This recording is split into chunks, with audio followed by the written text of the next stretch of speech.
Një operacion për kapjen e një personi me rrezikshmëri të lartë në fshatin Lozhan të Malishit ka përfunduar në tragjedi ku mbeti i vrarë efektivi 34 vjeçare Nea Mekolli dhe u plagos kolegu i tij Edison Adri. Në një konferencë për mediat nga Korça, drejtori i përgjithshëm i Policisë së Shtetit Skënder Hita shpjegoi dinamikën e ngjarjes dhe profilin e autorit Violant Braçellari, i cili ishte i dënuar më parë për lëndë narkotike. Hita deklaroi se forcat e policisë ishin të pajisura me pajisjet e duhura mbrojtëse, por fuqia e zjarrit e autorit ishte tek kapaciteteve të tyre. I pyetur mbi menaxhimin e operacionit, kreu i policisë sqaroi se planifikimi është bërë në nivel vendor dhe se ai nuk kishte qenë në dieni për detajet e ndërhyrjes. Në momentin që është zhvilluar operacioni, nuk kam pas dieni si drejtori i përgjithshëm.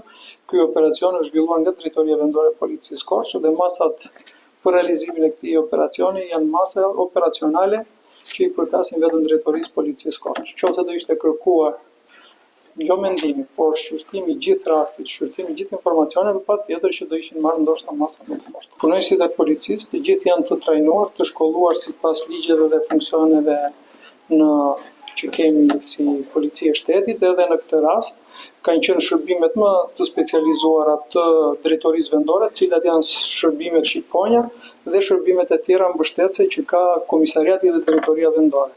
Pra, në gjykimin e drejtuesve të Drejtorisë Vendore Policisë Korçë, këto kanë qenë strukturat që duhet të kryenin këtë operacion dhe të vinin faqebartë. Kanë qenë 40 forca policie në këtë operacion. Të gjithë kanë qenë me jelek antiplumb të veshur, sipas kushteve që duhet të ketë një operacion i tillë, por arma Kalashnikov që ka përdorur autori e ka qarë tepërtej dhe antiplumb. Normalisht këto janë mjetet speciale që ka dhe siguron policia, patjetër që duhet bërë më mira në këtë drejtim, ku dhe masat tona për të mbajtur në rastin konkret një armë të fortë luftarake siç është Kalashnikov, duhet që të ketë përgjigje me mjetet antiplumb. Ai theksoi se po ndiqen procedurat për t'i dhënë efektivit të ndjerë statusin e dëshmorit të atë dheut.